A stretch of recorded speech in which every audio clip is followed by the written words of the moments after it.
Milton, আমরা কথা বলছিলাম যে আমরা বাংলাদেশের ভূ রাজনৈতিক প্রেক্ষাপট নিয়ে আজ আমরা আলোচনা করব। তো আমরা দক্ষিণ কোরিয়ার সাথে যুক্তরাষ্ট্রের যে একটা ডিফেন্স ট্রিটি, এটাকে আমরা এক্ষেত্রে একটা উদাহরণ হিসেবে আনতে চাই। এবং যুক্তরাষ্ট্র যেভাবে দক্ষিণ কোরিয়াকে নিরাপত্তা ইস্যুতে সহায়তা করছে, সেই বিষয়টিকে আপনি কিভাবে দেখেন, আমি সেটি জানতে চাইবো। পাশাপাশি আমি এটাও জানতে চাই যে বাংলাদেশে এরকম একটি স্ট্র্যাটেজি গ্রহণ করার পক্ষে বা বিপক্ষে নানা মত আছে, তো এই ব্যাপারে আপনার ব্যক্তিগত অভিমতটাও আমি জানতে চাই। একটা কম্প্রিহেন্সিভ আলোচনাটা হলো এই, আমরা বাংলাদেশের অস্তিত্বকে রক্ষা করার জন্য বিভিন্ন সমস্যা বিভিন্ন সময় আমরা দর্শকদের সামনে তুলে আনি এবং আমরা বলি যে আমাদের বাংলাদেশের অস্তিত্ব রক্ষা করতে গেলে আমাদের কোন অ্যাপ্রোচ ঠিক। আলাপ আলোচনার ভিতরে আমরা এক একজন এক একটা মত দেই এবং এক একটা মতাদর্শ নিয়ে আমরা আলাপ আলোচনা করি। একটা সংকীর্ণতা আমাদের অনেকের মধ্যেই কাজ করে, সেটা হচ্ছে এই যে আমার মতবাদী শ্রেষ্ঠ, অথবা আমি যা বলি এটাই ঠিক, এর বাইরে কিছু নাই। তো এই ধরনেরও একটা অ্যাটিটিউড আমাদের অনেক আলোচকদের ভিতরে, অনেক লেখকদের মধ্যে, অনেক আইডিওলগদের ভিতরে এই ধরনের আচার আচরণ আমরা মাঝে মাঝে দেখি। আমাদের বাংলাদেশের স্বাধীনতা আর পরে 1971 সাল থেকে আজ অবধি আমাদের বাংলাদেশ একটা ট্রেন্ডের ভিতরে আছে। সেটা আমি যদি এটাকে দেখি, ট্রেন্ডটা কি আসলে, যে কোনো রাজনৈতিক দল বা বাংলাদেশের যে কোনো রাজনৈতিক নেতা, তাদের ভিতরে একটা কমন ডায়ালগ আছে। সেই কমন ডায়ালগটা কি? যে ছোট একটা রাষ্ট্রের পাশে যদি বড় একটা রাষ্ট্র থাকে, ওই রাষ্ট্রের ইনফ্লুয়েন্স ওই ছোট রাষ্ট্রটার উপরে থাকবে। এটা কমন কথা। This is a conventional political dialogue, যে ছোট রাষ্ট্রটার প্রতি বড় একটা রাষ্ট্রের প্রভাব থাকবে।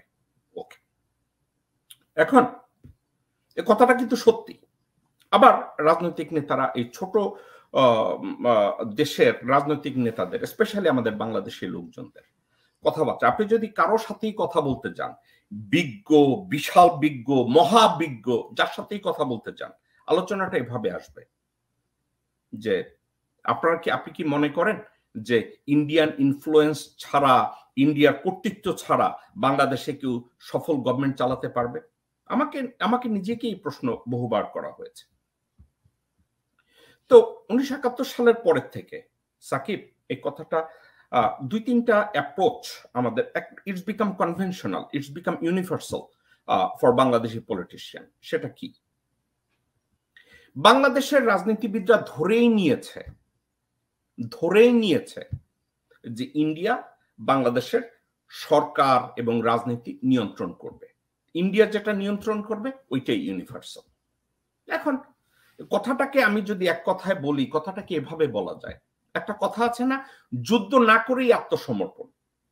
কেউ এসে আপনার সামনে পিস্তল ধরছে জাতীয় স্বার্থে বা কোনো একটা স্বার্থে, বলছেন ভাই তুই আমার গুলি করিস না, আমার কি করতে হইব? আমাদের বাংলাদেশের রাজনীতিবিদ, বাংলাদেশের বুদ্ধিজীবী, বাংলাদেশের বহু বিজ্ঞ, মহাবিজ্ঞ, মহাজ্ঞানী লোকজন, তাদের অ্যাটিটিউড এটা। এখন আপনি বহির্বিশ্বের কথার দিকে যদি আমরা তাকাই, কিছুক্ষণ আগে সাকিব আমাকে বলছে যে বাংলাদেশ এবং দক্ষিণ কোরিয়ার মধ্যে যে চুক্তিটার কথা বলছে, আমি চুক্তিটা নিয়ে আলোচনার আগে আমি প্রেক্ষাপটটাকে এভাবে বলতে চাই। বাংলাদেশের বর্তমান রাজনৈতিক যে অবস্থা, এই অবস্থার প্রেক্ষিতে আমাদের বাংলাদেশের লোকজনরা এবং বাংলাদেশের রাজনীতিবিদরা একরকম ধরেই নিয়েছে যে ইন্ডিয়ার কাছে আত্মসমর্পণ ছাড়া বাংলাদেশের রাজনীতির কোনো ভবিষ্যৎ নেই, এবং ইন্ডিয়ার সাথে সরাসরি আত্মসমর্পণ করা ছাড়া আমাদের বাংলাদেশের অস্তিত্ব থাকবে না। এখন একটা কথা, এই রাজনৈতিক আত্মসমর্পণ বলতে আসলে তারা কোন পর্যায়ে গিয়েছে? আমাদের রাজনীতিবিদরা জাতীয় স্বার্থকে পাশে রেখে তাদের ব্যক্তি স্বার্থকে গুরুত্ব দেওয়ার জন্য বর্তমান বাংলাদেশের যে রাজনৈতিক সংকট, বাংলাদেশের অর্থনৈতিক সংকট, বাংলাদেশের সামাজিক সংকট, ধর্মীয় সংকট, প্রত্যেকটা সংকটের পিছনে একটা জায়গায় গিয়ে দাঁড়িয়েছে যে আমাদের রাজনীতিবিদরা তাদের ব্যক্তি স্বার্থকে অগ্রাধিকার দেওয়ার জন্য এমন ভাবে পার্শ্ববর্তী বড় রাষ্ট্র ইন্ডিয়ার কাছে নত জানু হয়েছে, যে সেখানে বাংলাদেশের অস্তিত্বটা মুখ্য না, বাংলাদেশের অস্তিত্বটা হলো তাদের কাছে পরোক্ষ। তাহলে মুখ্য কি? মুখ্য হলো তাদের ব্যক্তি স্বার্থ। ব্যক্তি স্বার্থকে আমি কিভাবে বলি? এরশাদ সাহেব উনি দিল্লিকে বলেছে, ওয়েল আমি যতদিন প্রেসিডেন্ট আছি ভারতীয় স্বার্থ আমি বাংলাদেশে মেনটেন করব। এখন আওয়ামী লীগ ক্ষমতায় আছে, তারাও বলছে আমরা ভারতের যা স্বার্থ, ভারত যা চায় আমরা কোনো কিছুতেই না বলবো না। এর মধ্যে বিএনপিও আজ থেকে 15 বছর আগে ক্ষমতায় ছিল, তাদেরও ওই নতজানু পররাষ্ট্র নীতি ছিল, অস্বীকার করার কোনো কায়দা নাই। দেন পরিস্থিতিটা কি দাঁড়ালো? ভারতের সামনে বাংলাদেশের ব্যক্তি স্বার্থে, দলের স্বার্থে, রাষ্ট্রের স্বার্থে না, বাংলাদেশি ভাই বোনেরা কথাটাকে আমি আবার খোলাসা করে বলি, দলীয় স্বার্থে, ব্যক্তি স্বার্থে তারা বাংলাদেশকে সাইড ট্র্যাক করে। তাদের ব্যক্তি স্বার্থটা আগে আসে, দলীয় স্বার্থটা তারপরে। দেশের কোন স্বার্থটা তো বাংলাদেশের কোন দলের রাজনীতিবিদদের কাছে মুখ্য না। এখন আপনি, অনেকে আমাকে কথাটা বলেছে যে বাংলাদেশের বর্তমান প্রেক্ষাপটে অনেকে বলে আমরা ভারতের সাথে যুদ্ধ করে দেশকে আবার স্বাধীন করব। আমিও বলেছি আবেগে যে ভারতের সাথে মুক্তিযুদ্ধ ছাড়া, ভারতের সাথে আরেকটা যুদ্ধ ছাড়া বাংলাদেশের পূর্ণ স্বাধীনতা আসবে না। এই কথা আমিও বলেছি। এই কথাটাকে প্র্যাকটিক্যাল সেন্সে, ইমপ্র্যাকটিক্যাল সেন্সে আমরা বহুভাবে ব্যাখ্যা করতে পারি। কিন্তু আমি গত 7-8 মাস কয়েকটা সাবজেক্ট নিয়ে আমি লেখাপড়া করেছি। কয়েকদিন আগে হঠাৎ করে আমি নাজমুল সাকিব, তার সাথে এই আলোচনাটা আমি করলাম। আলোচনা করার পরে নাজমুল সাকিব আমাকে একটা কথা বলছে যে জেকব ভাই, আপনার এই আলোচনাটা হবে অত্যন্ত বোরিং। কেন বোরিং হবে? আমার আলোচনার মধ্যে তো হিন্দি গান থাকবে না, আমার আলোচনার ভিতরে ডিসিম ডুসিম থাকবে না, আমার আলোচনার ভিতরে কে কয়টা ভিউ আছে ইউটিউবে, কে কয় টাকা পাবে, ওই ধরনের কিছু থাকবে না। এগুলো থাকবে এডুকেটিভ একটা আলোচনা হবে। সাকিব আমাকে বলছিল যা জেকব ভাই আপনি কি শিওর এই বিষয়টা নিয়ে আলোচনা করবেন? আমি বলছি হ্যাঁ, আলোচনাটা আমি এই জন্য করতে চাই, ভারতের সাথে কোনো প্রকার যুদ্ধ বিগ্রহ ছাড়াই বাংলাদেশের অস্তিত্ব রক্ষা সম্ভব। শুধু অস্তিত্ব রক্ষা না, সসম্মানে বুক উঁচু করে সমান অধিকারের ভিত্তিতে সসম্মানের সাথে বাংলাদেশের অস্তিত্ব রক্ষা করা সম্ভব।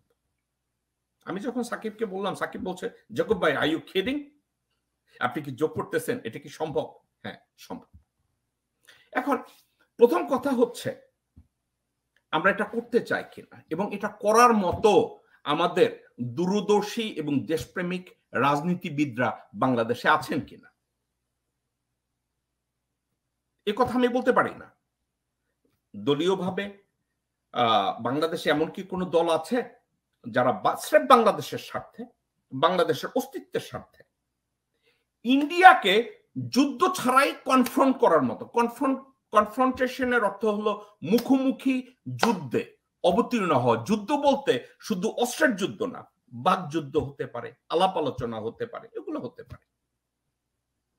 এখন অনেকে আমাকে প্রশ্ন করবেন ইন্ডিয়ার সাথে আমরা কি এমন করতে পারি যে ইন্ডিয়া বাধ্য হবে। এখন একটা সাবজেক্ট আছে, ম্যানেজমেন্টের একজন গুরু, ওনার নাম টম হপকিন্স। টম হপকিন্স একটা কথা প্রায় বলতেন, ব্যবস্থাপনার ক্ষেত্রে দুই ভাবে ব্যবস্থাপনা হয়, একটা হচ্ছে ব্রেইন এবং হার্ট দিয়ে, আর একটা হচ্ছে লাঠি দিয়ে। বাংলাদেশের একটা পলিসি, বাংলাদেশের ফরেন পলিসির সাথে যদি সিকিউরিটিকে ইনঅ্যাক্ট করা হয়, তারপরে যদি একটা পলিসি অ্যাডপ্ট করা হয়, এই দুইটা জিনিসের সংমিশ্রণে বাংলাদেশ ভারতের সাথে কোনো প্রকার যুদ্ধ ছাড়া, কোনো প্রকার গুতাগুতি ছাড়া, কোনো প্রকার রক্তপাত ছাড়া বাংলাদেশের অস্তিত্ব টেকাতে পারে। আমি আপনাদের একটার পর একটা উদাহরণ দেই, কয়েকটা উদাহরণ দেই, যে উদাহরণগুলোর ভিতরে কয়েকটা জিনিস আছে যেগুলো যদি আপনারা মনোযোগ সহকারে শুনেন তাহলে কাজে লাগবে। আমার স্টাডিতে আমি কয়েকটা জিনিস দেখেছি। সে স্টাডির ভিতরে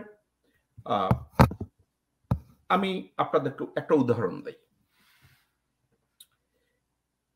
ইন্ডিয়া যখন সিঙ্গাপুর যখন তার স্বাধীনতা পেয়েছে, সিঙ্গাপুরের পার্শ্ববর্তী রাষ্ট্র ছিল মালয়েশিয়া। সিঙ্গাপুর স্বাধীনতা পেয়েছে মালয়েশিয়ার কাছ থেকে। পার্শ্ববর্তী রাষ্ট্র ছিল মালয়েশিয়া ছিল, মালয়েশিয়া ছিল এবং ইন্দোনেশিয়া ছিল। দুইটাই বড় দেশ এবং পাশাপাশি চায়নার ইনফ্লুয়েন্স, আশেপাশে অন্যান্য কান্ট্রির ইনফ্লুয়েন্স তারা করেছে। লি কুয়ান যখন সিঙ্গাপুরের স্বাধীনতা পেয়েছে, কয়েকটা সাবজেক্ট তার মাথায় ভালোভাবে ঢুকেছিল যে সিঙ্গাপুরের অর্থনীতিকে যদি আমি আপবিট করতে চাই, ডেভেলপ করতে চাই, একটা সাবজেক্ট নিয়ে আমি মাথা ঘামাতে চাই না, সেটা হচ্ছে আমার বর্ডার সিকিউরিটি, আমার ম্যারিটাইম সিকিউরিটি, স্পেস সিকিউরিটি। এই তিনটা সাবজেক্টে যদি আমার কোনো টেনশন না থাকে, আমি ইকোনমির দিকে আমি ফোকাস করতে পারবো। বাংলাদেশের ভাই বোনেরা একটু চিন্তা করে দেখেন, সিঙ্গাপুরের লি কুয়ান সাবজেক্টকে এইভাবে দেখেছে যে আমার যদি maritime security, space security and border security, other land security, এখন ইদানিং যোগ হয়েছে সাইবার সিকিউরিটি, এগুলো নিয়ে তারা যদি নিশ্চিন্ত থাকে, তাহলে তারা ইকোনমির দিকে একটু ফোকাস করতে পারবে। লি কুয়ান সিদ্ধান্ত নিলেন যে 2-3টা পরাশক্তির সাথে সে কথা বলা শুরু করলো। রাশিয়ানদের সাথে সে কথা বলেছে, চায়নার সাথে সে কথা বলেছে, আমেরিকার সাথে সে কথা বলেছে, ইউরোপিয়ানদের সাথে সে কথা বলেছে। সব কথা বলার পরে 1990 সালে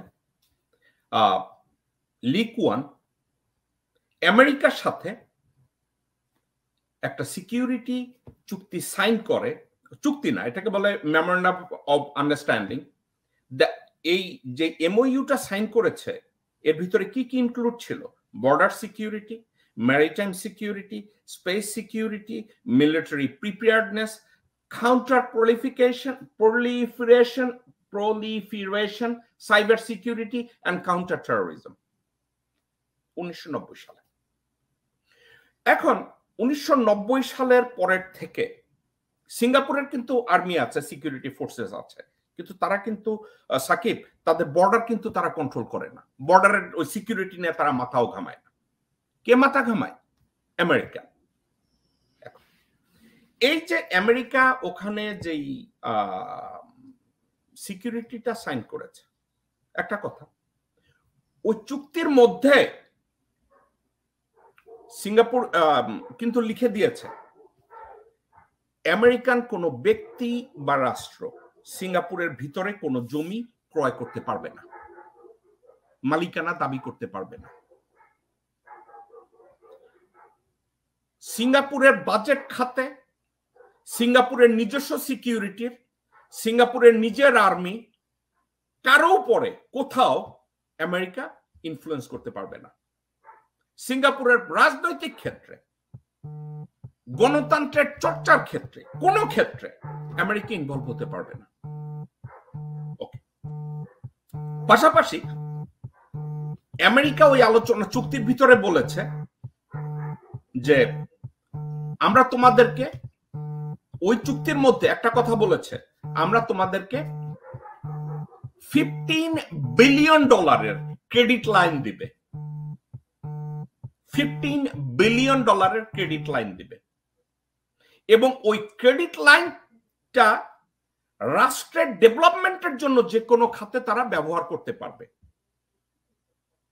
সেক্ষেত্রে সিঙ্গাপুর একটা কথা বলছে যে আমরা মডার্ন টেকনোলজির ক্ষেত্রে আমরা যে আমেরিকা থেকে আমাদের টেকনোলজি কিনতে হবে, এটার উপরে আমাদের জন্য হাত বাঁধা না হয়। আমেরিকা এগ্রি করছে। আমেরিকা বলছে যে সিঙ্গাপুর যদি কোনো আর্সেনাল মানে মিলিটারি ইকুইপমেন্ট বা অন্য কোনো টেকনোলজি কিনতে চায়, কেনার আগে আমেরিকার সাথে কনসাল্ট করবে। সেই কনসালটেশন একটা জিনিস। সিঙ্গাপুর যদি বলে যে তোমার প্রোডাক্টের চেয়ে চায়নার প্রোডাক্ট বা তোমার প্রোডাক্টের চেয়ে রাশিয়ান প্রোডাক্ট ভালো, আমি ওইটা কিনবো, সেক্ষেত্রে আমেরিকা না করতে পারবে না। চুক্তিটা করেছে। এখন এই চুক্তিটা করার পরে কি হয়েছে? এই চুক্তিটা করার পরে সিঙ্গাপুরে ইউরোপিয়ান ইনভেস্টমেন্ট বেড়েছে 37%। আয়ু, সিঙ্গাপুরের মানুষের গড় আয়ু বেড়েছে 7 বছর। ইন্ডাস্ট্রি ডেভেলপমেন্ট হয়েছে 53%। টেকনোলজির এফিসিয়েন্সি বেড়েছে 73%। সিঙ্গাপুরের লোকজনদেরকে যদি জিজ্ঞাসা করা হয় যে তোমরা এই সিকিউরিটি সাইনের আগে তোমাদের মানসিকতা এবং এখনকার মানসিকতা, তারা সবাই বলে উই আর সো হ্যাপি। এবং কথা বলেছে যে তোমরা কি এটাকে এক্সটেন্ড করবা, তো বলছে অ্যাবসলিউটলি। 30 বছরের চুক্তি করেছে, আরো 30 তারা এটা নিয়ে বাধা নেই। এখন সাকিব, একটা জিনিস আলোচনা করার কথা, এই 90 সাল থেকে এখন পর্যন্ত আমেরিকা সিঙ্গাপুরের রাজনীতিতে ক্ষমতা রদবদলে রাজনৈতিক নেতাদের সাথে কতবার কনফ্লিক্টে জড়িয়েছে? 0। সিঙ্গাপুরে কতবার তারা এসে তাদের কলকারখানা তৈরি করতে চেয়েছে, বাণিজ্য ওন করবে, কমার্স এই করবে সেই করবে, এত বড় একটা দেশ কতবার করেছে? 0। সিঙ্গাপুর কতভাবে বলেছে যে আমরা অমুকরে সিঙ্গাপুরের এই বানাইতে চাই, ওই বানাইতে চাই, সিঙ্গাপুর বলছে এখন এটা করতে হবে, তোমাদের ফরেন পলিসি চেঞ্জ করতে হবে, সিঙ্গাপুর এয়ারলাইন্স কে আমেরিকান এয়ারলাইন্স করতে হবে, কতবার বলেছে? 0। তাইলে সিঙ্গাপুর যদি ক্রমান্বয়ে এভাবে ডেভেলপ করতে থাকে, ডেভেলপ করতে করতে এই পর্যায়ে যায় ওই সিকিউরিটির দ্বারা, তাহলে এই সম্পর্কটা আমেরিকার সাথে সিঙ্গাপুরের সম্পর্ক কেন নষ্ট হয় না? নষ্ট না হওয়ার পিছনে কি কারণ? একটা কারণ, আমেরিকা কখনো সিঙ্গাপুরের সভরেন্টির উপরে হাত দেয় নাই, সিঙ্গাপুরের রাজনৈতিক বলয়ে হাত দেয় নাই, কোন রাজনৈতিক নেতাকে দুর্বৃত্ত বানায় নাই, কোন রাজনৈতিক নেতাকে বলে নাই পিছন দিক দিয়ে তুমি গিয়ে মার্শাল ল ডিক্লার করো, এটা করে নাই। এখন অনেকে আমার এই কথা জবাবে বলতে পারে আমি আমেরিকার দালালি করতেছি, আপনি আমেরিকার দালালি করতেছেন। আরে ভাই, এই চুক্তি তো অন দা পেপার, এখানে আমার আর নাজমুল সাকিবের দালালি করার মতো কি আসলে কোনো জায়গা আছে? আসলে তো আমাদের দালালি করার কোনো জায়গা নাই। আপনার কথা শুনতে পাচ্ছি না সাকিব, আপনার কথা শুনতে পাচ্ছি না। জি, বরং আমরা কথা বলতে পারি সেটা নিয়ে যে নিরাপত্তা চুক্তির নামে শেখ হাসিনা যেটা করলেন ওগুলো তো আরো অস্পষ্ট বা যেগুলো জাতি জানতেই পারে না, সে ধরনের চুক্তি হচ্ছে আমাদের জন্য আরো বেশি আশঙ্কাজনক বিষয়। কিন্তু এ ধরনের একটা স্বচ্ছ চুক্তি যেটা সিঙ্গাপুর করেছে সেটা তো আমি মনে করি দেশের জন্য মঙ্গলই। এখন এটার কারণে যদি কেউ বলে যে আপনি মার্কিন সাম্রাজ্যবাদের উত্থান বাংলাদেশে চাচ্ছেন, এরকম কথা কেউ কেউ বলে থাকে আমি জানি, কিন্তু ওখানেই আমাদের মূল ভুলটা আসলে জাতি হিসেবে। আমাদেরকে বুঝতে হবে যে আমাদের স্বার্থ আমরা কোনটাতে আমরা রক্ষা করতে পারি, সেটাই আমাদের করা উচিত। এখন আপনার প্রশ্নের সরাসরি উত্তরে যাচ্ছি। আপনার প্রশ্ন ছিল কোরিয়ার সাথে আমেরিকার যে নিরাপত্তা চুক্তি। 1953 সালে আমেরিকা ও দক্ষিণ কোরিয়া নিরাপত্তা বিষয়ক এমওইউ স্বাক্ষর করে। 1953 সালের পর থেকে আমেরিকার দায়িত্ব ছিল শুধু দক্ষিণ কোরিয়ার সীমান্ত রক্ষা না, সীমান্ত বলতে যেটা মিন করে অ্যাগেইন আবার বলি, border security, maritime security, space security, এই তিনটা, সাইবার সিকিউরিটি, কাউন্টার টেরোরিজম। ওই সময় টেরোরিজম কথাটা এত প্রচলিত ছিল না। আচ্ছা, ওই সময় তারা দক্ষিণ কোরিয়ার এই প্রত্যেকটা জিনিসকে তারা কন্ট্রোল করত এবং তারা তাদের একটা বেজ ওখানে সেট আপ করেছে, আমেরিকা ওখানে সেট আপ করেছে। 1953 সাল থেকে আজ অবধি কোরিয়ায় কখনই, দক্ষিণ কোরিয়ায় সাকিব, কখনই পলিটিক্যাল আনরেস্ট হয় নাই। আনরেস্ট শব্দটার অর্থ কি? রাজনৈতিকভাবে কোনো টালমাটাল অবস্থা হয় নাই, পলিটিক্যাল রাজনৈতিক খুনাখুনি হয় নাই, গণতন্ত্রের চর্চা আরো সমৃদ্ধ হয়েছে, বিদেশি বিনিয়োগ বাড়তে বাড়তে 83% গিয়ে দাঁড়াইছে, ইউরোপিয়ান এবং আমেরিকান ইনভেস্টমেন্ট কোরিয়ায় গিয়ে বর্তমানে কোরিয়ার জিডিপি বহু ইউরোপিয়ান কান্ট্রির চেয়ে ভালো এবং কম্পিটিটিভ। তাদের লাইফ এক্সপেক্টেন্সি ইউরোপিয়ান এবং আমেরিকানদের সমসাময়িক। অ্যাগেইন কোরিয়ায় বর্তমানে রাজনীতি যেটা আছে এটাকে পলিটিক্যাল ইনস্টিটিউশন বলা যায়। রাজনীতিকে পলিটিক্যাল ইনস্টিটিউশনালাইজ করা হয়েছে। রাজনৈতিক নেতাদেরকে যথেষ্ট শিক্ষিত করা হয়েছে, গণতন্ত্রের সাথে পরিচয় করানো হয়েছে, মানবাধিকারের সাথে পরিচয় করানো হয়েছে, জুডিশিয়াল প্রসেসকে এক্সিকিউটিভ ব্রাঞ্চ থেকে আলাদা করা হয়েছে। তো কোরিয়ার উন্নতি হয়েছে না অবনতি হয়েছে ওই চুক্তির দ্বারা? বাই দ্য ওয়ে, এই কোরিয়া আমেরিকানরা যখন এনগেজ ছিল border security, maritime security and space security, দক্ষিণ কোরিয়া তাদের নিজেদের আর্মি তৈরি করেছে। এই আর্মিদের কে ট্রেনিং করিয়েছে? আমেরিকা ট্রেনিং করিয়েছে। তাদেরকে কে ইকুইপ করেছে? আমেরিকা করিয়েছে। আচ্ছা, ওখানেও যখন এই 1953 সালে এই এমইউ সাইন করা হয়, তখন আজকের হইলে তো ওখানে কয়েক বিলিয়ন হইতো, কিন্তু ওই সময় যখন সাইনটা করা হয় তখন আমেরিকা কোরিয়াকেও একটা সিকিউরিটি ক্রেডিট লাইন দিয়েছিল, যে ক্রেডিট লাইনের পরিমাণ ছিল $698 মিলিয়ন। সাকিব, এটা আজকের কথা না, 1953 সালের কথা। তখন $698 মিলিয়ন ক্রেডিট লাইন দিয়েছিল এবং বলা হয়েছে তোমরা এটাকে যেভাবে খুশি ওইভাবে ব্যবহার করতে পারবে ডেভেলপমেন্টের জন্য। আচ্ছা, এখন সিকিউরিটি প্যাক্ট বা এমওইউ সাইন করার ক্ষেত্রে আমেরিকা সবসময় ওই দেশকে একটা অর্থনৈতিক সাহায্য বা ক্রেডিট লাইন সবসময় তারা অফার করে। এখন এটা কি গুড ফেথ? বাংলাদেশি ভাই বোনেরা, আপনাদেরকে বোঝার স্বার্থে বলি, বাংলাদেশের ঢাকায় যদি আপনার 1 খণ্ড জমি থাকে, এটা যখন কোনো রিয়েলটরে দেন অ্যাপার্টমেন্ট বিল্ডিং করার জন্য, তখন একটা মানি দেয় না? এটা কি মানি বলে আমার ধারণা নাই, একটা টাকা দেয় ল্যান্ডলর্ডকে। আপনার ধারণা আছে সাকিব এটা কি বলে? গুড ফেথ, একটা টাকা দেয়, ক্যাশ টাকা দেয়। জি, গুডউইল মানি, যেটা গুডউইল মানি। হ্যাঁ, আমেরিকা কি করে, কোনো একটা দেশের সাথে এই প্যাক্টটা করার ক্ষেত্রে কতগুলো তাদের স্বার্থটাকেও তারা দেখে এবং যেখানে যায় তাদের স্বার্থটাকেও তারা মূল্যায়ন করে। 1953 সাল থেকে আজ অবধি দক্ষিণ কোরিয়া কখনো পলিটিক্যাল আনরেস্ট হয় না। 1953 সাল থেকে উত্তর কোরিয়া বহুবার কোরিয়াকে অ্যাটাক করতে গেছে, কিন্তু আমেরিকা প্রোটেক্ট করে ফেলছে। আজকের যদি আমেরিকা ওখানে না থাকতো প্রতিরক্ষার জন্য, বর্ডার সিকিউরিটির জন্য, নর্থ কোরিয়া এবং সাউথ কোরিয়া 24 ঘন্টা যুদ্ধ করতো, খুনাখুনি চলতে থাকতো, কিন্তু ওটা হইতে দেয় না, ওটা করতে দেয় না। কারা করতে দেয় না? আমেরিকা মধ্যে পড়েছে, ওইভাবে থেকেছে। এখন আমেরিকান প্রেজেন্সটা ওখানে এমন ভাবে তৈরি হয়েছে যে তারা দেখছে, ও মাই গড, কোরিয়ানরা দেখছে আমেরিকানরা আমাদেরকে টেকনোলজিতে সাহায্য করছে, ফাইন্যান্সিয়ালি সাহায্য করছে, ইনভেস্টমেন্টের ক্ষেত্রে সাহায্য করছে, আমরা আমাদের কান্ট্রি ইনফ্রাস্ট্রাকচারটাকে তৈরি করি। কোরিয়ানরা কি করলো? এগুলো ভুলে গিয়ে ইনফ্রাস্ট্রাকচার ডেভেলপমেন্টে, ইকোনমিক্যাল ডেভেলপমেন্টে, সোশ্যাল ডেভেলপমেন্টে, কমার্স ডেভেলপমেন্টে তারা একত্রে কাজ করেছে এবং নাও দে বিকাম সাকসেসফুল। বহু লোকজনরা কোরিয়া চাকরি করার জন্য যায়, বহু লোকজনের মুখে শুনেছি কোরিয়ার ফাইন্যান্সিয়াল সাকসেস।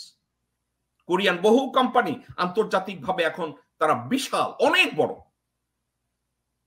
ঠিক আছে, এটা গেল 1953 সালে। আরেকটা সাথেও আমেরিকা এমওইউ সাইন করেছে 1951 সালে। আমেরিকা ও জাপান নিরাপত্তা বিষয়ক এমওইউ সাইন করেছে। এখন এই এমইউ সাইনে আজকের পর্যন্ত Japan become number 1 economy in Asia. আমি এই মুহূর্তের কথা বলছি না, জাপান এবং ওটাকে কি বলে চায়না, এরা ইকোনমি নিয়ে সবাই, কেউ বলে আমরা নাম্বার 1 ইকোনমি, সবাই করে। বাস্তব অর্থে Japan financially become super power. ঠিক আছে, জাপানে স্ট্রেইট গণতন্ত্র এস্টাবলিশড হয়েছে, জাপানের লোকজনের ভিতরে হিউম্যান রাইটস, সিভিল রাইটস কাজ করে, একজন মানুষ আরেকজন মানুষকে যেভাবে সম্মান করে রাষ্ট্র পরিচালনা করা হয় ঠিকভাবে ওখানে করা হয়। আমেরিকানরা এই কাজগুলো করেছে ওখানে, কিন্তু আমেরিকানরা ওখানে গিয়ে রাজনীতিতেও অংশগ্রহণ করে না।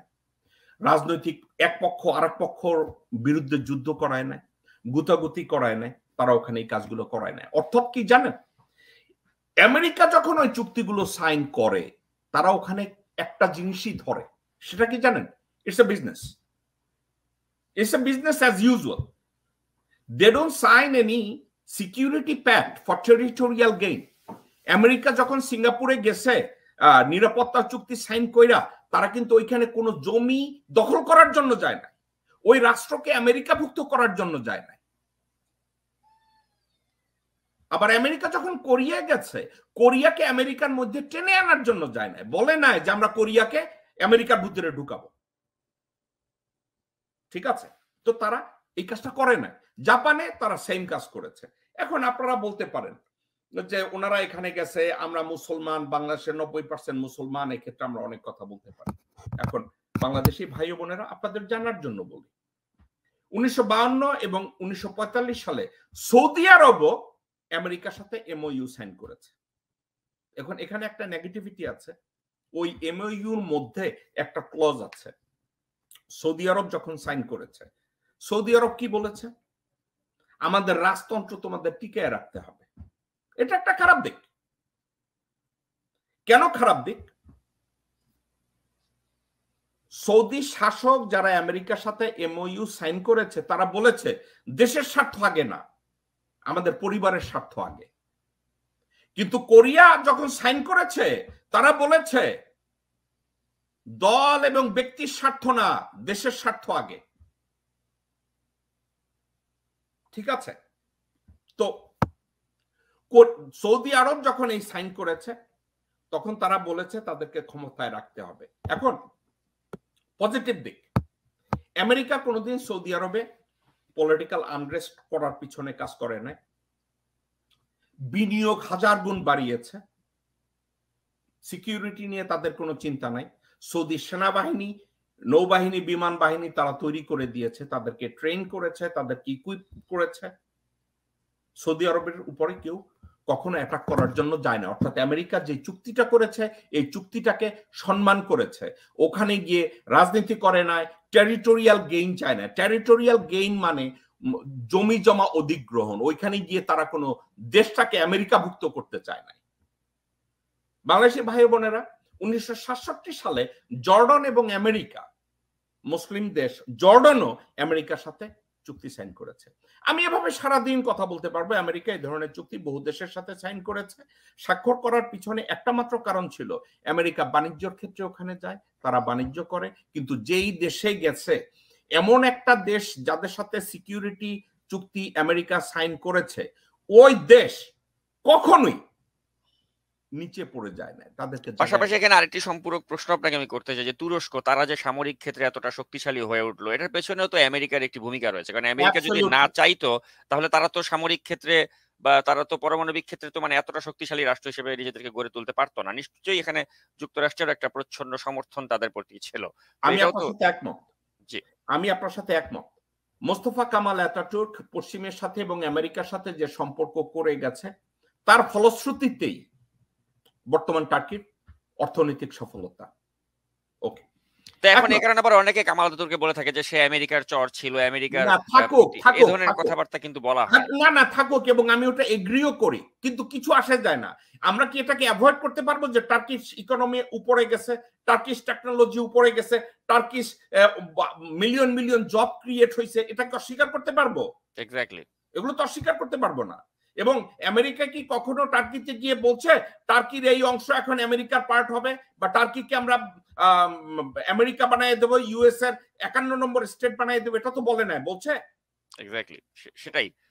মানে দিন শেষে তার জনগণ বা তার দেশের কতটা উপকার হলো এই অ্যালায়েন্সের মাধ্যমে, সেটাই কিন্তু মূল বক্তব্য। এখন এটার সাথে এখন আমি অন্য আলোচনায় আসি। এই আলোচনাটা আমাদের বাংলাদেশে ভাই বোনের আপনাদের জানা অত্যন্ত জরুরি। 1950 সালে নেপাল ভারতের সাথে একটা এগ্রিমেন্ট করে। ভারত যার সাথে এগ্রিমেন্ট করতে যায়, ওই এগ্রিমেন্টের একটা নাম দেয়, যে নামটা হলো পিস অ্যান্ড ফ্রেন্ডশিপ, শান্তি এবং বন্ধুত্ব। এই ভারত নামের এই দেশটা এই শব্দগুলা দিয়া ভিতরে ঢুকে কি বলে পিস এন্ড ফ্রেন্ডশিপ নামে নিরাপত্তা চুক্তি কত সালে সাইন করে 1950 সালে ওই সময় নেপালি রাজারা একটা সাবজেক্ট বুঝতে পারছিল নেপাল একটা হিন্দু রাষ্ট্র হওয়া সত্ত্বেও 1950 সালে তারা একটা সাবজেক্ট বুঝেছে ভারতীয়দের বিশ্বাস করা যায় না নেপালিরা এটা বুঝেছিল ভারতীয়দের বিশ্বাস করার কোনো কারণ নাই ওই চুক্তির মধ্যে নেপালিরা ঢুকাইছে কয়েকটা জিনিস বাংলাদেশি ভাই বোনেরা মনোযোগ দিয়ে শুনেন সাকিব আপনিও মনোযোগ দিয়ে শুনেন নেপালিরা 1950 সালে টের পেয়েছে ভারতকে বিশ্বাস করা যায় না ভারত যতই বলছে পিস এন্ড ফ্রেন্ডশিপ নেপালিরা বলছে যাই বলো এই চুক্তির ভিতরে কয়েকটা কন্ডিশন আছে কি কন্ডিশন ভারত সরকার বা ভারতীয় কোনো নাগরিক নেপালের কোনো জমি ক্রয় করতে পারবে না এবং নেপালে গিয়ে চাকরি বাকরিও করতে পারবে না 1950 সালে যদি নেপালের রাজনৈতিক নেতারা এবং রাজা এত বুদ্ধিমান হয়ে থাকে আমরা 2017 সালেও আমরা এই বুদ্ধিমান হই নাই কি বলছে নেপাল ভারতীয় কোনো নাগরিক অথবা ভারতীয় সরকার নেপালের কোনো জমি কিনতে পারবে না নেপালের কোনো নেপালে গিয়ে ভারতীয় কোনো নাগরিক কাজও করতে পারবে না ওয়ারাজ Sakib listen to me carefully ওয়ারাজ ভারতের কাছে আদায় করিয়া ছাড়ছে নেপালিরা ভারতে গিয়া চাকরি করতে পারবে বাংলাদেশি ভাই বোনেরা নেপালিরা বলছে কোন ইন্ডিয়ানরা নেপালে গিয়ে চাকরি করতে পারবে না কিন্তু নেপালিরা ভারতে গিয়ে চাকরি করতে পারবে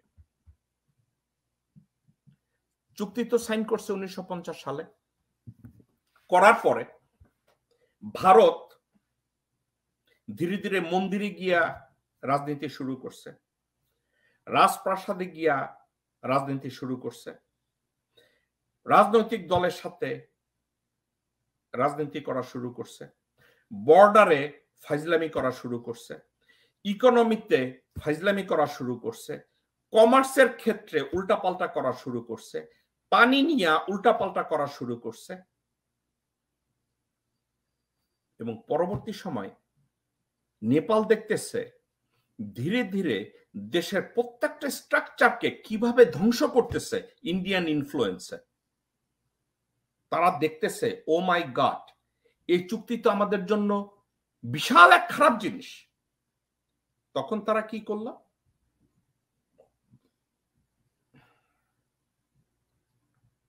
এক সেকেন্ড তখন নেপাল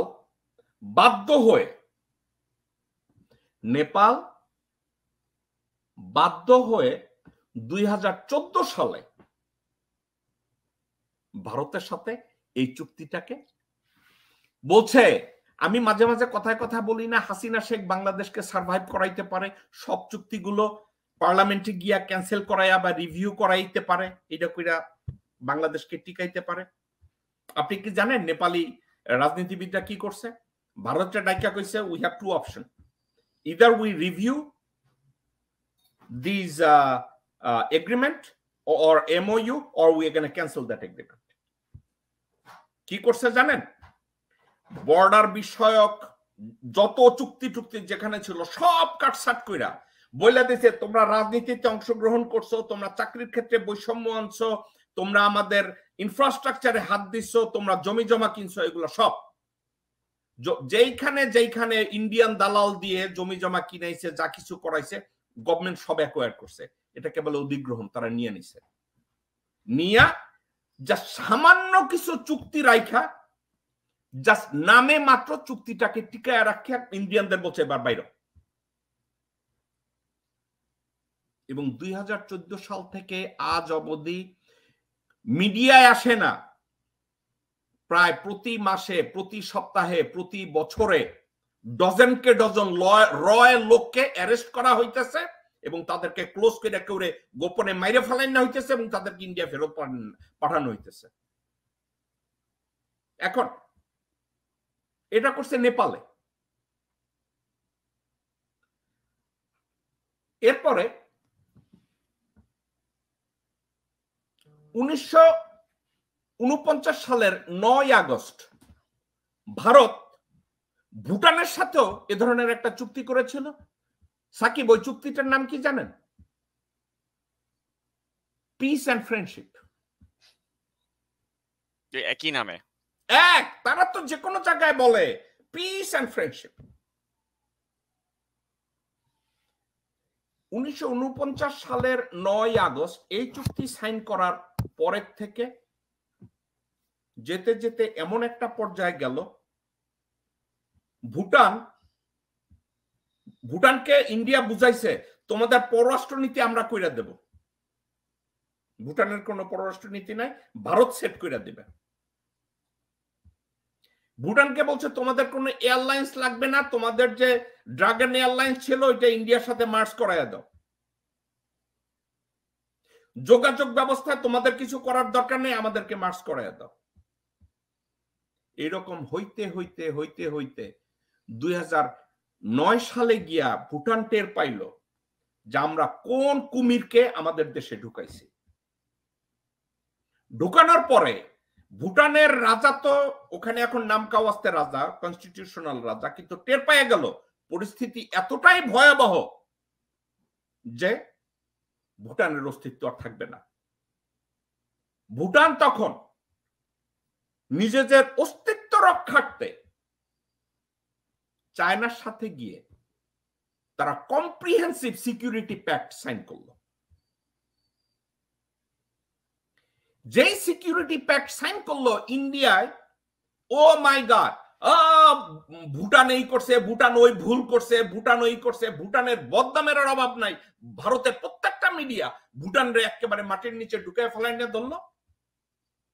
কিন্তু ভুটান স্ট্রিক্ট টু দেয়ার গান। ভুটান বলল আমরা চায়নার সাথে যে চুক্তি করেছি, চায়নাকে এই কাজ দিয়েছে, চায়না এই কাজ করবে, চায়না এইটা করবে, চায়না এইটা করবে। ধীরে ধীরে 2009 সাল থেকে ইন্ডিয়ান ইনফ্লুয়েন্স 70% কম নিচে নিয়ে আসা হয়েছে। তাহলে আমরা কি দেখতে পাচ্ছি যে ইন্ডিয়ান ইনফ্লুয়েন্স থেকে যখনই এই ধরনের দেশগুলো তারা বের হয়ে আসে তখনই তাদের দেশের প্রকৃত উন্নয়ন বা প্রকৃত যে সমৃদ্ধি সেটা ঘটে। আরো আছে ইন্ডিয়া। ডোনাল্ড ট্রাম্প যখন প্রেসিডেন্ট, আমেরিকার প্রেসিডেন্ট, যখন ভুটান ইন্ডিয়ার বলয় থেকে বাইরে যাইতেছিল, ডোনাল্ড ট্রাম্পকে দিয়া ইন্ডিয়া ইনফ্লুয়েন্স করাইলো। মনে আছে ডোনাল্ড ট্রাম্প ইন্ডিয়া ভিজিটে গেছে? ভুটান ইন্ডিয়া যখন ভিজিটে গেল, ডোনাল্ড ট্রাম্প তো আসলে একজন করাপ্ট মানুষ, তারে দিয়া ডোনাল্ড ট্রাম্পকে দিয়ে ইন্ডিয়ায় একটা স্টেটমেন্টে বলানো হইল যে ভুটান এবং নেপাল ভারতের সাথে যেন একত্র হয়ে যায়, আলাদা রাষ্ট্র থাকার দরকার নাই, ভুটান এবং নেপাল যেন একত্র হয়ে যায়। ভুটান এবং নেপাল যদি একত্র হয় তাহলে একটা বিশাল সাম্রাজ্য এখানে গড়ে উঠবে, সুপার পাওয়ার হবে। কারে দিয়া বলাইছে? ডোনাল্ড ট্রাম্পকে দিয়া। নেপাল এবং ভুটান ফাইনালি টের পাওয়া গেল যে ও মাই গড, এদের টার্গেট তো আসলে সিকিউরিটি চুক্তি না, এদের টার্গেট হইতেছে আমাদের দেশটাকে গিল্লা খাওয়া। ভুটান ওখান থেকে বাইরে গেল। ভুটান বলল no, it's not gonna happen. এটা গেল ভুটান। এরপরে 1976 সালে ইন্ডিয়া মালদ্বীপের সাথেও একটা চুক্তি সাইন করছে। মালদ্বীপের সাথে চুক্তি সাইন করার পরে মালদ্বীপের ইকোনমি ধস নামা শুরু করলো। মালদ্বীপের একটা আইল্যান্ড আছে, আইল্যান্ডটার নাম হচ্ছে মিনিকয় আইল্যান্ড। বাংলাদেশেরও আছে না ফারাক্কা? দেখা গেল মিনিকয় আইল্যান্ডে আর ইসের মধ্যে নাই, মালদ্বীপের মধ্যে নাই। কি করলো মালদ্বীপে গিয়া? তারা রাজনীতিতে অংশগ্রহণ শুরু করলো, এম্বাসি দিয়া তাদের রাজনীতিকে ইনফ্লুয়েন্স করা শুরু করলো। কমার্সের উল্টাপাল্টা শুরু করলো, পলিটিক্যাল আনরেস্ট শুরু হইলো, ইনফ্রাস্ট্রাকচার ডিস্ট্রয় করা শুরু করলো, এবং ইন্ডিয়ার গোল হয়েছে টেরিটোরিয়াল গেইন। ওই যে যেটা বলছি, ইন্ডিয়ার স্বপ্ন মালদ্বীপকেও দেশের মধ্যে আনতে হবে, ইন্ডিয়ার মধ্যে ভুটানকেও দেশের মধ্যে আনতে হবে, নেপালকেও দেশের মধ্যে আনতে হবে। তারা এই কাজটা করেছে। ফাইনালি 2019 সালে রীতিমতো মালদ্বীপে মার্চ শুরু হইল, থ্রো ইন্ডিয়া আউট অফ মালদ্বীপ। এখনো কি মালদ্বীপের সাথে ওই চুক্তি আছে? মালদ্বীপের অবস্থা এখনো কিন্তু করুণ। ইন্ডিয়ার সাথে ওই চুক্তি থেকে বের হবে কেমনে, কোন জায়গায় কি হবে, ওই অবস্থা। কারণ কি, বর্তমান মালদ্বীপের যে শাসক সে হচ্ছে হাসিনার কোন আত্মীয় স্বজন বা সেম চরিত্র। তাদেরকে বোধহয় আল্লাহ তাআলা এক জায়গার মাটি দিয়ে তৈরি করছে। ওকে, এখন সবাই বলতে পারেন বাংলাদেশি ভাই বোনেরা, মানে আমরা বাংলাদেশের অস্তিত্ব রক্ষার্থে আমি এই দুইটা সাবজেক্ট নিয়ে কেন কথা বলতে গেলাম? কথা বলার ক্ষেত্রে একটা কারণ, জিওগ্রাফিক্যালি অর্থাৎ ভৌগোলিকভাবে বাংলাদেশ ইন্ডিয়ার পেটের মধ্যে। এখন একটা কথা আছে, আবেগের কথা, ইন্ডিয়ার সাথে যুদ্ধ করব, আমাদের এটা ভুলে গেলে চলবে না। ইন্ডিয়া একটা বিশাল দেশ, ইন্ডিয়া একটা বিশাল শক্তিশালী দেশ, তাদের নিউক্লিয়ার ওয়েপন আছে, তাদের আর্সেনাল আছে, বিশাল কিছু। তো আমাদের সামনে দুইটা চয়েস আছে। এক,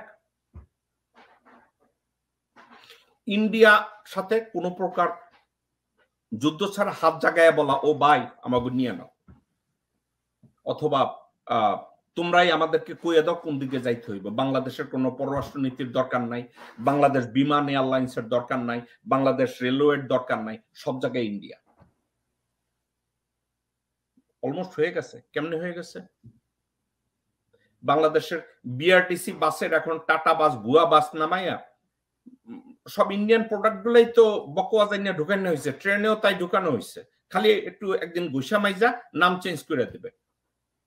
পরিস্থিতিটা তো এখানে নিছে। কিভাবে বাঁচতে পারে এখন আপনাদেরকে আমি বুঝাই। সাউথ আফ্রিকার পেটের মধ্যে একেবারে চার দিক থেকে এক ঘেরা একটা দেশ আছে, দেশটার নাম নাউরু, লেসোথো। লেসোথোর একটা স্বাধীন রাষ্ট্র, পৃথিবীর সবাই জানে লেসোথো একটা স্বাধীন রাষ্ট্র, কিন্তু তাদের পররাষ্ট্র নীতি কন্ট্রোল করে সাউথ আফ্রিকা, তাদের বর্ডার কন্ট্রোল করে সাউথ আফ্রিকা, তাদের কমার্স কন্ট্রোল করে সাউথ আফ্রিকা, অর্থাৎ দেশের রাজনীতি কন্ট্রোল করে সাউথ আফ্রিকা, দেশের জনগণকেও কন্ট্রোল করে সাউথ আফ্রিকা, রাজনৈতিক নেতা নির্ধারণও করে সাউথ আফ্রিকা। তাহলে এখন কথা হইতেছে, লেসোথোকে সাউথ আফ্রিকা নিয়ে নেয় না কেন? সাউথ আফ্রিকা এই জন্য নেয় না, বিয়ে করা ছাড়াই যদি মেয়ের সাথে ঘুমানো যায় তাহলে আমি বউ বানাবো কেন? দরকার নেই। তো আমি নামটা কি ঠিক বলছি? এক সেকেন্ড সাকিব, আমি নামটার জন্য বাংলাদেশের ভাই বোনেরা, আমি জন্য আপনাদের সাথে নামটা ঠিক বলে আমি একটু দেখে নিই। আমার মনে হয় লেসোথো। জি, লেসোথো।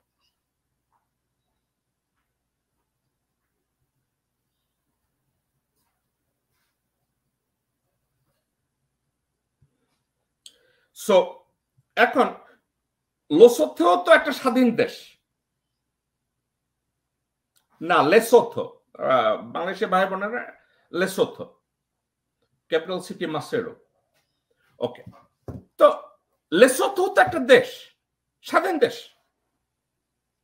তাদেরও এম্বাসি আছে, তাদেরও প্রেসিডেন্ট প্রধানমন্ত্রী আছে, তাদেরও ইকোনমি আছে, আছে তো, স্বাধীন দেশ লেসোথো। তো তারা বলে যে আমরা সার্বভৌম আছে, সব আছে, কিন্তু বাস্তবে কিছুই নাই। এখন বাংলাদেশের 20 কোটি ভাই ও বোনেরা, আপনারা যদি বলেন আমরাও লেসোথো হব, দেন আমাদের কিছুই করার দরকার নাই। কারণ আপনাদের রাজনীতিবিদরা, আপনাদের অশিক্ষিত, অপরিপক্ক, স্বার্থপর, দেশের শত্রু, দেশের প্রেমিক না, দেশপ্রেমিক না, তারা আপনাদেরকে বুঝিয়েছে ইন্ডিয়া বড় রাষ্ট্র, ইন্ডিয়ার সাথে ফাইট করে আমাদের টেকা যাবে না, হাসিনা বলছে না 1996 সালে দেশের পক্ষে কথা বলায় ক্ষমতায় থাকি না, তখন দেশের পক্ষে কথা বলার দরকার নাই, নিজের স্বার্থে কথা বলবো, দলের স্বার্থে কথা বলবো, এই জন্য ক্ষমতায় থাকবো। ইন্ডিয়া এসে, ইন্ডিয়ার পররাষ্ট্র সচিব, ইন্ডিয়ান অ্যাম্বাসেডর বাংলাদেশে এসে বিরোধী দল নির্বাচন করে দেয়, রেফারি কে হবে, খেলোয়াড় কে হবে, গোল কয়টা হবে, গরুর খোয়ার নামে সংসদ ভবনে কোন দলের এমপি কয়জন হবে, ওগুলো ওনারা সিলেক্ট করে দেয়। এখন বাংলাদেশি ভাই বোনেরা, আপনাদের ভিতরে যদি আবেগ থাকে যে আমরা লেসোতো হব, ফাইন, এটা একটা দিক। এটা হলো কি কনভেনশনাল অ্যাপ্রোচ। কনভেনশনাল অ্যাপ্রোচ হলো আমরা ট্রেডিশনালি শুনে আসছি ইন্ডিয়া বড় দেশ, তাদের সাথে যুদ্ধ করা সম্ভব না, জেতাও সম্ভব না, সুতরাং তারা যেভাবে সিলেক্ট করে দেয় আমরা ওভাবেই চলবো। এটা হচ্ছে কনভেনশনাল অ্যাপ্রোচ। আনকনভেনশনাল অ্যাপ্রোচ কি হতে পারে? আনকনভেনশনাল অ্যাপ্রোচটা যদি এই হয়, এটার জন্য বাংলাদেশের রাজনীতিবিদদের ভিতরে পরিপক্কতা থাকবে, স্বার্থপরতা থাকবে না, দেশপ্রেম থাকবে। বাট দেশপ্রেমের স্বার্থে, জাতীয় স্বার্থে বাংলাদেশের যে কোনো দল বা রাজনীতিবিদরা যদি একটা সিদ্ধান্ত নেয়, সেই সিদ্ধান্তটা হচ্ছে আমাদেরকে বেছে নিতে হবে যে ভারতের, আমাদের যেহেতু we are surrounded by India, আমাদের সীমান্ত আপনারা বিজিবি দাঁড় করায় দিচ্ছেন। আপনারা কি, আমরা বাংলাদেশি ভাই বোনেরা এবং সাকিব, আপনারা কি আসলে মনে করেন that BGB in a position to protect Bangladeshi land and border? নাই, বাংলাদেশিদের ভিতরে এটা নাই। তো যদি না থাকে, সত্যিকার অর্থে বর্ডার সিকিউরিটি বলতে যেটা মিন করে, border security, maritime security, space security, cyber security, counter terrorism, এগুলো বাংলাদেশের আর্মি, নেভি, এয়ারফোর্স অথবা বিজিবি এদেরকে দিয়ে হবে না, হয় নাই। ঠিক আছে, তাহলে কি করা? আমাদের চুজ করতে হবে যে কোন দেশের সাথে আমরা যদি সিকিউরিটি প্যাক্ট করি তাহলে আমাদের বাংলাদেশ লাভবান হবে। কোন রাজনৈতিক নেতা ব্যক্তিগতভাবে লাভবান হবে না, কোন দল ব্যক্তিগতভাবে লাভবান হবে না, কিন্তু দেশটা উপরে উঠবে, দেশের 20 কোটি মানুষ লাভবান হবে। অসংখ্য ধন্যবাদ জনাব জাকব মিল্টন। আমরা আরো বেশ কিছু প্রসঙ্গে আজকে আলোচনা করতে চাই। আমি এই সাবজেক্টটাকে এভাবে আমি আপনাদেরকে বলি। এখন আমি আপনাদেরকে এটা বলবো না, আমি এটা বলছি না আমেরিকার সাথে আপনারা চুক্তি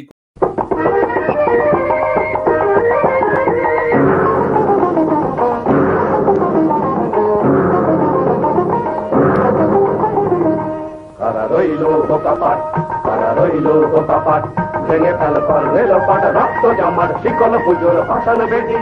ওরে ও তরুণ নিশান, ওরে ও তরুণ নিশান, বাজে তোর গলায় বিশাল ধ্বংস নিশান, প্রাচীর প্রাচীর ভেদি।